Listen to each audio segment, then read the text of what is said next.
Welcome back to another episode of the Texas SignalCast. I'm your host, Joe Desatel, and I'm here with my co-host, Jessica Montoya Coggins. Hello, Jessica. Hey guys.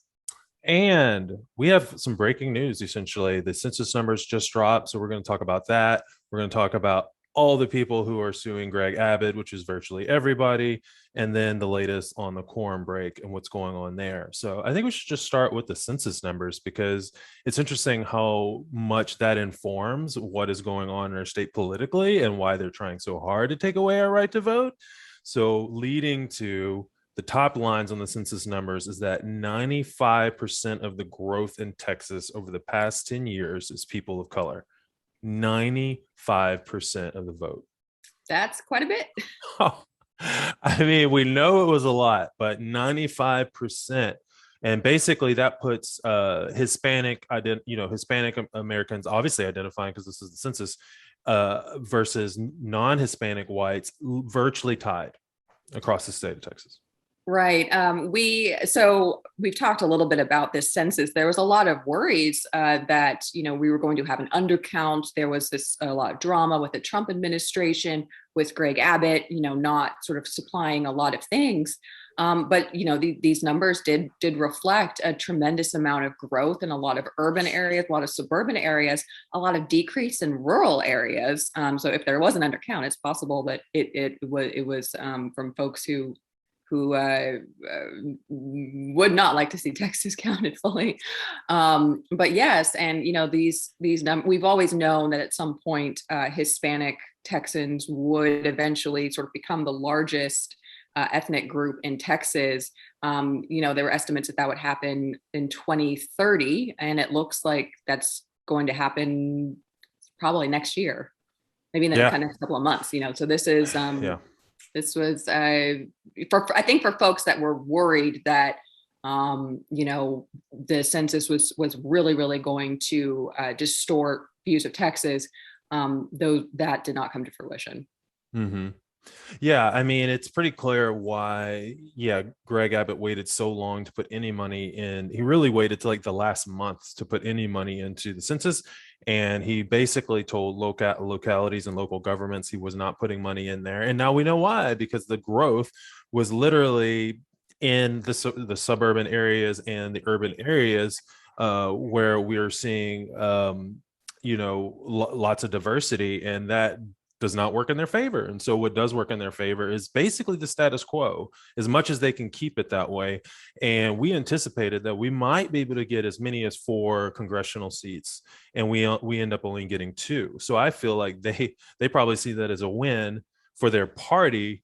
But it's certainly not a win for Texas when each one of those congressional districts not only is a vote in Congress, but represents billions of dollars in federal money to these communities, which, as you probably saw on Twitter, John Cornyn getting trolled yesterday over COVID and rent relief because he was like, hey, Texas is getting all this money for COVID rent relief.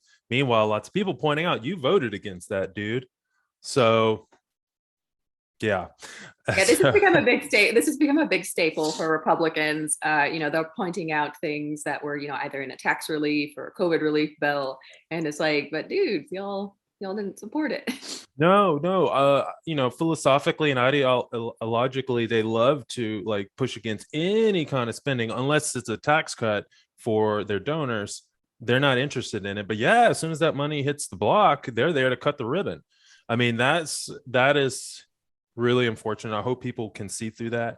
But yeah, I mean, so the Texas has now 3 of the country's 10 largest cities and 4 of the fastest growing cities in the nation.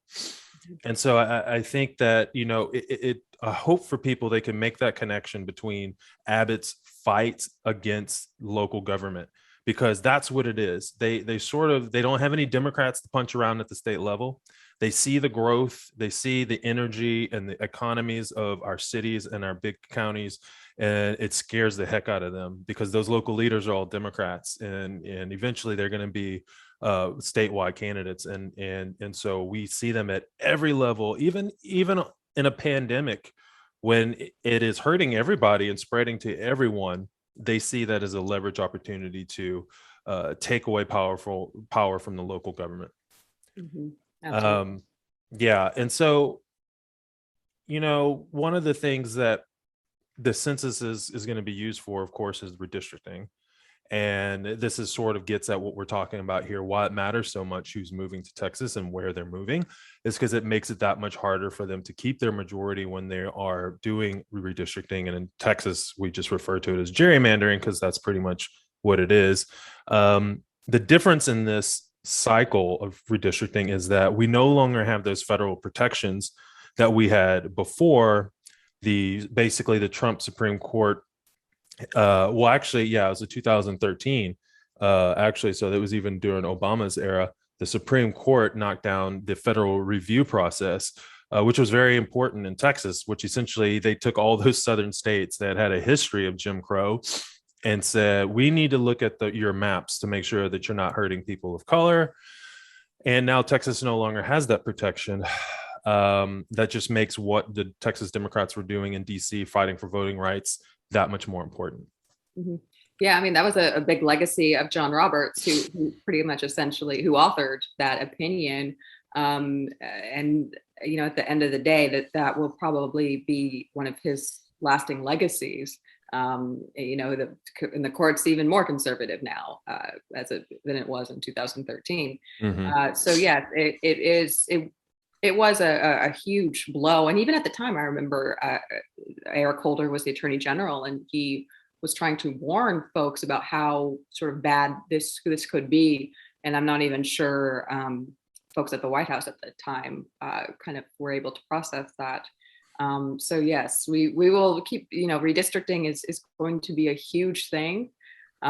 This is probably why we are going to have a delayed primary. Even, normally we would be voting next March. Looks like that might be pushed back a bit. But we will see, and we'll see what these maps look like.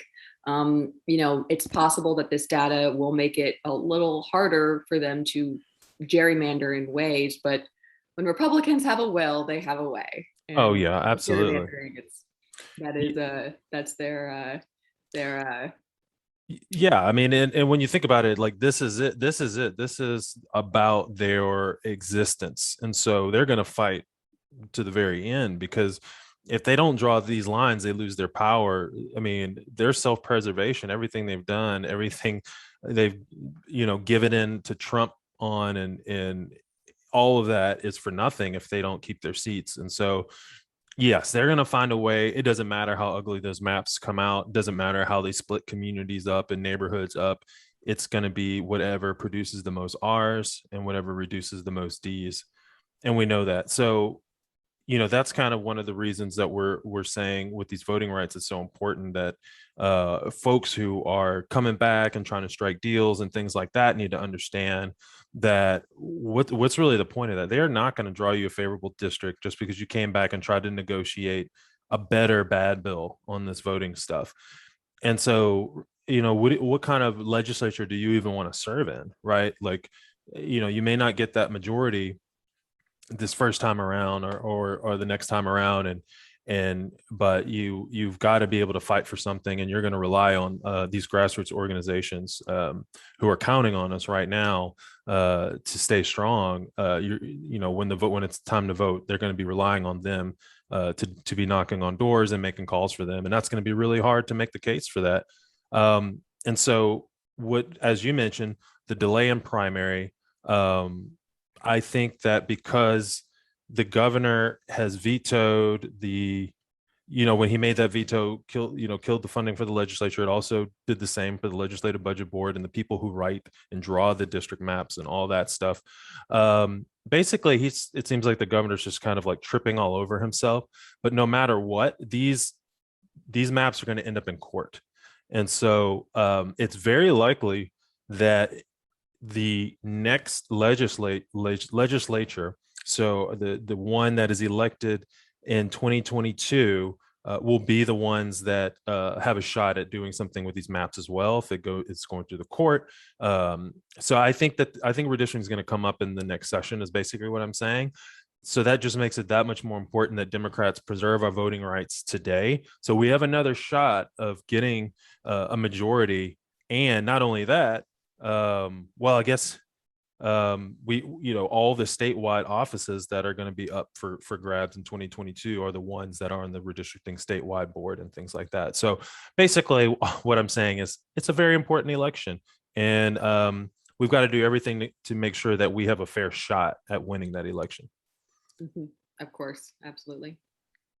And so one of the things, Greg Abbott is the main sort of villain, I guess, in this whole thing. He's basically being sued by everybody, and I know that you've been watching this very closely. One of the things he's trying to bring Democrats back for is to codify his executive orders that ban local governments from instituting mask mandates and vaccine mandates. So one of the first to kind of break through all this was Dallas County and Judge Jenkins. Can you tell us? I think you wrote a story about this. Sure. Yeah, we've written a couple of things. So, the executive order that Abbott signed basically said no local leader or no local ISD could implement any safety or health measures like a mask mandate. So actually, early this week kicked off with the superintendent of the Dallas Independent School District, Michael Hinojosa, saying, schools in Dallas County, masks will be required for everyone who's on that campus.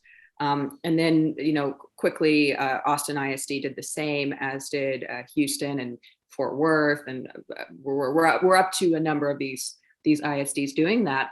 And and Hinojosa's rationale for this is, in North Texas right now, there are only 2 pediatric ICUs left for the entire region, and that's kind of the same story we're seeing in parts of Texas. This Delta variant for COVID-19 is impacting children a lot more than COVID had previously, and as these schools were opening, it was alarming. And then with Judge Jenkins, he's been very forceful against Abbott. He has basically said that Abbott's executive order was only trying to curry favor for primary challenges, and shoring up a Republican base. So he actually also obtained a ruling from a judge sort of that enjoining Abbott's executive order. And now we do actually have a mask mandate in Dallas County. It was actually funny. I was out, I met a friend for coffee outside, and while we were there, the sign came back on about the mask being required indoors. And I went to a grocery store this morning, and pretty much everyone was wearing a mask. I never really stopped wearing one. So that, yeah, I mean, just because the law says something, it's a guide in some ways. I mean, yeah, you're not supposed to go against it, but just because the law changed and said you didn't have to wear it doesn't mean the virus went away. right. And the numbers are showing that is absolutely the case, and the Delta variant is really just ravaging. Our hospitals are on the brink. Yes. There was a testimony from several executives that were at the Capitol that were basically, this is no good. In addition to the pediatric ICUs, ICU capacity is at a peak we really haven't seen. It's in many places, it's actually surpassing the large winter peak from January. And people are younger also for this in this era. Yeah. And so this is, we should point out that Abbott and Paxton have, countersued Jenkins and are trying to stop this. But, for Michael Hinojosa, the superintendent of DISD, he basically said that the majority of parents even were supportive of this. I know I talked with a couple of folks. I mean, they're terrified. We have to remind folks, if you're under 12, there is no vaccine for you. Mm-hmm. Right. And so this is, for Abbott, he always likes to talk about being pro-life, trying to spread COVID among children doesn't seem at all like a pro-life measure. I mean, now's the time. Is it life or is it liberty? Like, what do you support? Because if liberty just means spreading around the virus, then you can't claim life too. So it's one or the other here. And I think that, the sad thing is the fact that we're seeing the spread so far, and Abbott is doing everything he can to make sure that locals don't have tools to slow it. But on the other hand, he's also asking the federal government for more ICU beds and for more. He even told Texas agencies to go out and seek from staffing agencies people they can bring to Texas to help man hospitals and sort of deal with this. He's also ended elective surgery in the state of Texas. So he's doing all these measures that are reactive to the disease and not proactive to prevent the spread of the disease. Right. And I mean, an elective surgery, that phrase kind of makes it seem like a nose job or something, but like Right, that can run exactly. the gamut of, a hip replacement is kind of an important thing for folks, and that's been Yeah, scheduled in advance. yeah, I actually have a friend, her mother is supposed to be getting a gallbladder removed. That technically falls under the purview of elective surgery. They're hopeful that it'll take place when it needs to. But like again, for these ERs, you know, if you're in an accident, a couple of weeks ago, my grandfather had a fall at his home, and he had to go to a hospital emergency room. If that had occurred now, I don't really know what would have happened in that regard. And so, there's certain things, somebody can't necessarily put off a heart attack or a car yeah. accident. Like they're things that are out of your control, and it is actually very important, and why this is impacting everyone, even if you are vaccinated and have been doing everything right. The selfishness of the folks who won't do that have Hmm. really endangered you and your loved ones in that regard. Absolutely. And I've been seeing this float around a lot more, but I'm actually tend to agree with it that we have to, I mean, as you mentioned, we're in a handful of beds now in certain areas. And so I think they're going to have to, when they have to start making the next round of decisions, it's going to have to be something along the lines of, if you chose not to get the vaccine for reasons other than actual, risk categories, then I think that these folks are going to have to be deprioritized or something. If there's like a tent hospital that has to be put up, they're going to have to be quarantined somewhere else. But like you said, other people are still having regular life occurrences that are life-threatening emergencies, that are less preventable than the surge that we're seeing. And so at some point, we can't let people just suffer, because other people are being selfish. And so we're going to Yeah. have to make tough decisions. But And this uh, is going to impact the economy as well. I know that the Texas Tribune Festival was supposed to occur, at least portions of it, in person in September. That's gone totally virtual.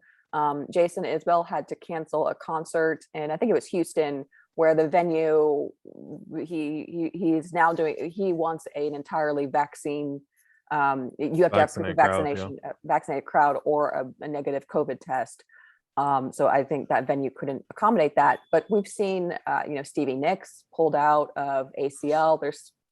I know we were talking about that a couple of weeks ago about how exciting that was. But if that event has to be postponed, like there's these Hmm. huge things where you know people sacrificed so much, and for the people who did do everything right, who have been careful, who got their vaccines, you're not like, and I think this is something that Abbott and the other Republicans, they're not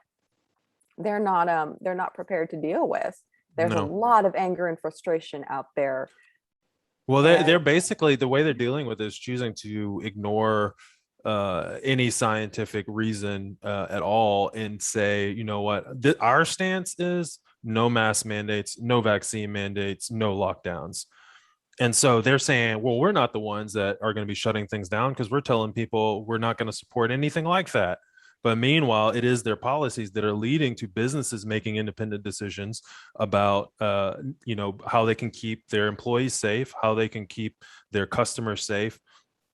And people are making personal decisions not to travel to certain places. I mean, are you going to send your family to Florida when they're like literally like half of the positive cases now? I mean, people are going to change their behavior, and I don't know how they can escape that. And I think that in return presents some type of opportunity to progressives or Democrats to say, look, folks, we're not the party of the shutdowns. It's actually the Republicans are the party of the shutdown. because they refuse to push the vaccine. And then, as a matter of fact, went as far as to spread disinformation and make it harder to stop the spread. I mean, this is Joe.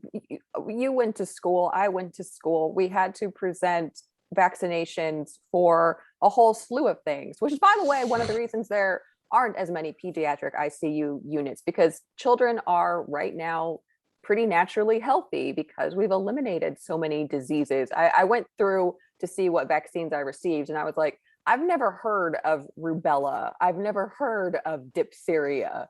These are diseases that were, and polio, it's exterminated essentially. And that's why, we were able to have healthier kids than we were 50 years ago. So the fact that, like, yeah, something just as simple as a vaccine has become so politicized, and been stoked by people like so many Texas Republicans. This is why we're in the situation we're in. Yeah, absolutely. I mean, of course, we'd want people to do it voluntarily. I mean, it makes it so much easier if people do things voluntarily. But if people aren't going to do it, then it's kind of like, well, you've opted out of polite society, essentially. You opted out of it. Like, you can opt back in. It's your choice. But we can't let this go on. I mean, this is, the meme over the last 24 hours has been like my plans and the versus the Delta variant, and people showing, usually it's like some type of hero and then a villain. It's like, okay, we didn't expect this. And that's what it is, because a lot of people, like, ACL, yeah, they canceled the baby. Yeah, sure. But I think they're going to end up canceling the whole dang thing. And that's what the baby canceled himself.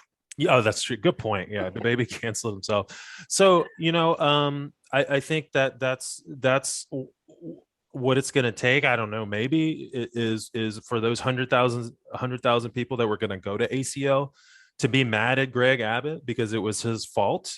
And that type of behavior and lack of leadership is what got us here. Are people going to be able to make that connection? I don't know. What do you think? I certainly hope so. I hope so. And I mean, I think this was the decision ultimately why someone like Superintendent Michael Hinojosa did what he did. He was hearing enough alarming things about what would happen in these public schools, hospitals warning him, like, we're at the capacity here, parents warning him, teachers saying, we're very scared. The vaccine is effective, but if you are immunocompromised, it might not be as effective as you need it to be. And again, also, if you're under 12, there is no vaccine for you. Hopefully the FDA will authorize that. So that is why it was, I think, a real profile and courage for him to do that. And we've seen that from other local leaders too, where at the end of the day, forget the loudest voices in the room. You're trying to save lives. And I think people are very much responding to that.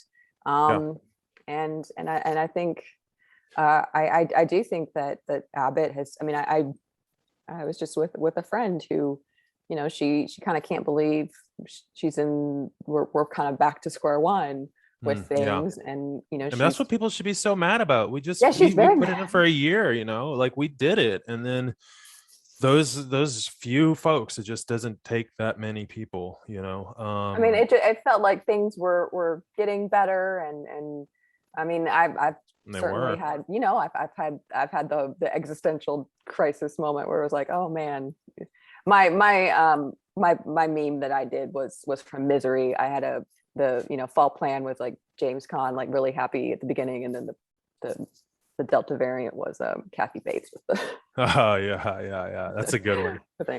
That was such a great movie. Yeah, boy, it's pretty wild. So I guess we'll have to see how this plays out, but hopefully our numbers get under control, and hopefully people recognize that it's our local leaders that are making the tough decisions, and that those are in fact the right decisions. So I know we also did a story on a booster shot that will hopefully be available soon to people. I can't wait to get it. I'll be like first in line when it's my turn to get the booster shot. And we'll see.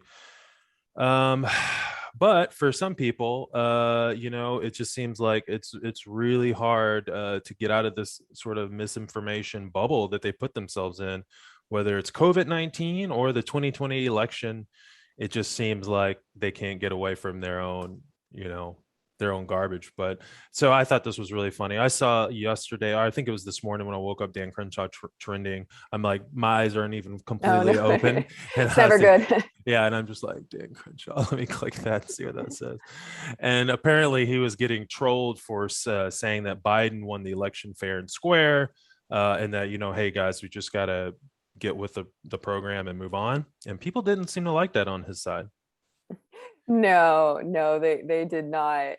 So this was, I guess, an event wherever he was. For folks who don't sort of remember Dan Crenshaw, he is in an extremely gerrymandered district. It looks like I don't even know, like some weird earmuff type of situation.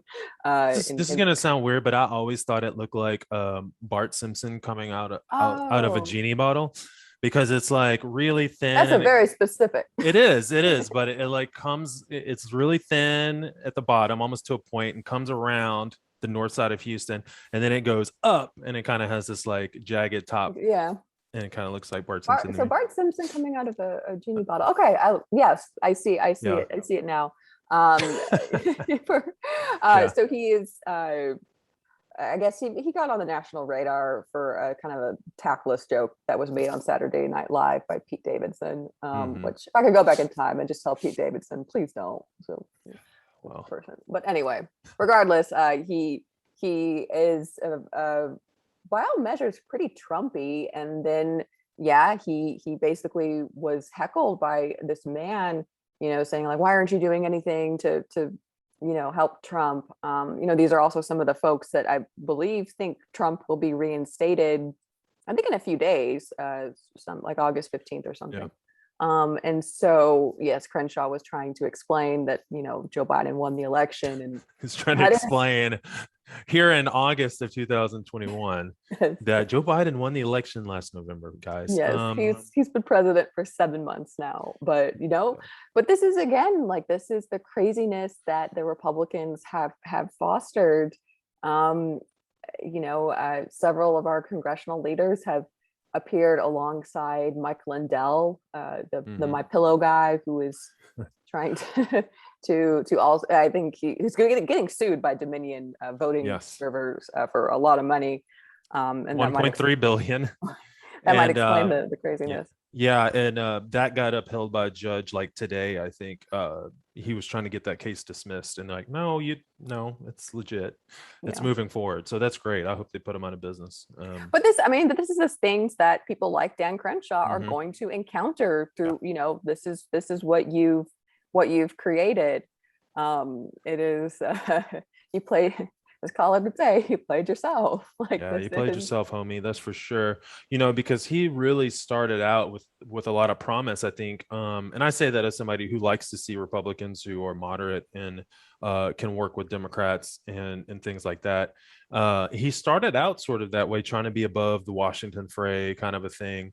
But he quickly turned to sort of the bowels of the conservative internet and tried to become a darling of that MAGA universe, which is not going so great for him as he tries to reemerge as the common sense guy, right? Yeah, and his first speech on the floor of Congress was about building the wall. So I always so you don't it's not a chance for you. Well, I think it's out of the bag now, so I don't know what's going to happen with him. I mean, I think his districts, the way it is, crazy, but it's drawn.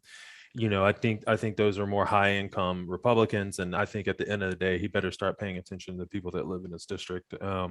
It's not that relatively unsafe, but he has had strong challengers in the past, and who knows the way it's going to be redistricted because of the growth in Houston. He could be in trouble. So, these folks are getting, just like Abbott, they're getting primary challengers even from the Republican side. And they might even have to go even crazier, which is also very scary to think about. Yeah, exactly. Well, I think that's pretty much it. I did want to give one more shout out to Senator Carol Alvarado, who did a 15-hour filibuster over yesterday and this morning to basically try to slow down SB1, which is that bad voting bill that the Democrats in the House left to stop. So she knew that she couldn't stop or kill the bill, but hey, you know, every day when you have a 30-day special session, every day counts. And so I mean, her filibuster, I'm 20 years younger. I couldn't do a 15-hour filibuster. So. It's tough. Yeah, I think people should know that you can't even lean on your desk. You have to stand in one place, talk without stopping. You must stay on the same subject. If you go off subject, according to the people who are watching you like a hawk and want you to leave 3 times, then it's over. And then you also can't eat. You can't go to the restroom. And so she had to have a catheter, and that's what, you know, is known the last couple of times this has happened. People have had that because it's the only way. And then you have to talk the whole time. So it's not easy. It's no, and I think the U.S. Senate should take a playbook from Texas, where if you really want to do that filibuster, because right now they can just phone it, like truly phone it. Yeah, in. truly. Like, no. They're just like, no, we're going to filibuster that. Yeah, and they just don't show up. I want to see some of those folks in their tennis shoes trying to do that. Yeah. Good luck. I don't think we'll ever see that, but I agree with you 100%. So shout out to Carol Alvarado, the senator from Houston, Texas. Thank you for your work. I know it's a lonely place over there in the Senate and can't be that fun to have to stare at Dan Patrick on the other side of the room all day. So with that, thanks everyone for joining us again. You know, you can find us at texassignal.com and on Twitter at Texas Signal. We're on Instagram. We're on TikTok.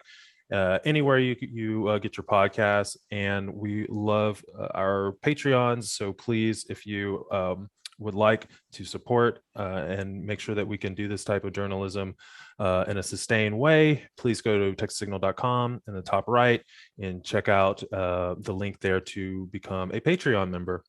And with that, until next time, bye y'all. Bye guys.